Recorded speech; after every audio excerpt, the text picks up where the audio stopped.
나오시나?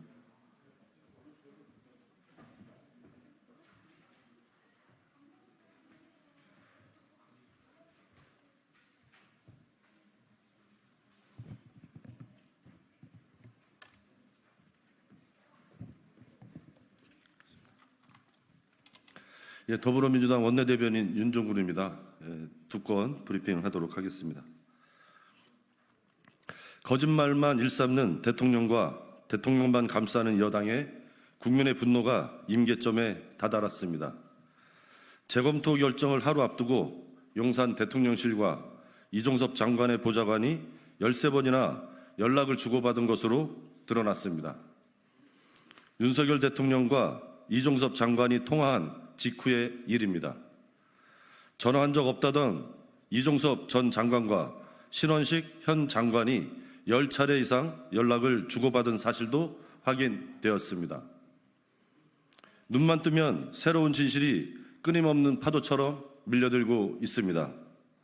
그러나 대통령실과 사건 관계자들은 끝없는 거짓말을 만들어내며 특검 수사를 회피하고 있습니다.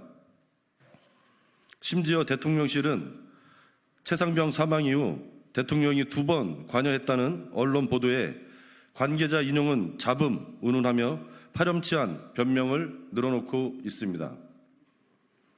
속속 드러나는 진실에도 거짓말로 일관하는 대통령실을 보며 바이든 날리면 2탄을 보는 것 같아 참담합니다. 이 정도면 거짓말쟁이 대통령, 거짓말 정부라고 부를 수밖에 없습니다. 2달 남은 통화기록 보존 기간을 버틴다고 진실이 사라지지 않습니다.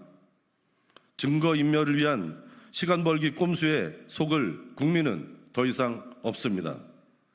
국민의힘은 언제까지 거짓말쟁이 대통령을 감쌀 셈입니까? 날마다 거짓말만 늘어놓는 대통령실과 거짓말을 엄호하는 여당을 보며 억장이 무너집니다. 특검 회피를 위한 거짓말 퍼레이드를 멈추십시오. 이미 윤 대통령과 이 장관 간 통화가 해병대원 순직 사건 수사와 관련됐을 것으로 판단하는 국민이 65%를 넘어섰습니다. 오죽하면 여당 의원조차 국방부와 대통령실의 설명에 이해하기 어려운 부분이 있다고 하겠습니까? 더 이상 거짓말은 통하지 않습니다. 임계점에 다다른 국민의 분노가 보이지 않습니까? 붕괴하는 지지율 20%의 모래성을 믿고 거짓말쟁이 대통령과 함께 할 셈입니까? 국민의힘 앞에 마지막 선택의 시간이 다가오고 있습니다.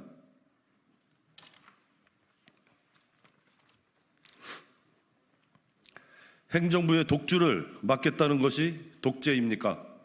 독재 운운하기 전에 협의안부터 가져오십시오. 원구성 협상이 아무 성과 없이 3주를 넘기고 있습니다. 국민의힘은 협의안조차 가져오지 않고 있습니다. 국회법은 안중에도 없이 오직 용산의 눈치만 보고 있는 국민의힘의 목리는 답답하기 그지없습니다. 추호경 여당 원내대표는 막가파 주장만 내세운 독재 운운하며 우리 당의 원구성 협의 요청에 응하지 않고 있습니다. 국회법을 준수해 법정 시한 내 원구성을 하자는 것이 언제부터 독재였다는 말입니까? 협의안조차 가져오지 않은 채 언론 플레이만 일삼는 여당의 태도야말로 막가파입니다. 견제와 균형을 위한 대원칙은 국회에 행정부가 국민을 위해 제대로 일하도록 감시하고 견제할 책임과 권한을 부여했습니다. 국민의힘의 목리는 이런 대원칙을 무시하고 불통과 실정으로 얼룩진 국정을 감시하고 견제해야 할 국회를 무력화시키려는 의도로 볼 수밖에 없습니다. 국회법은 안중에도 없고 용산 눈치만 보는 여당, 입법부의 본분을 망각한 국민의힘에게 국민의 최후 통첩이 임박하고 있습니다. 국민의힘은 권력의 시간에는 마침표가 있지만 주권자인 국민의 시간에는 마침표가 없음을 명심하고 지금 당장 협의안부터 가져오십시오. 민주당은 반드시 6월 7일 예정된 법정 시한 내에 22대 국회의 문을 활짝 열고 불통과 실정에 지친 국민들께 희망을 드릴 것입니다.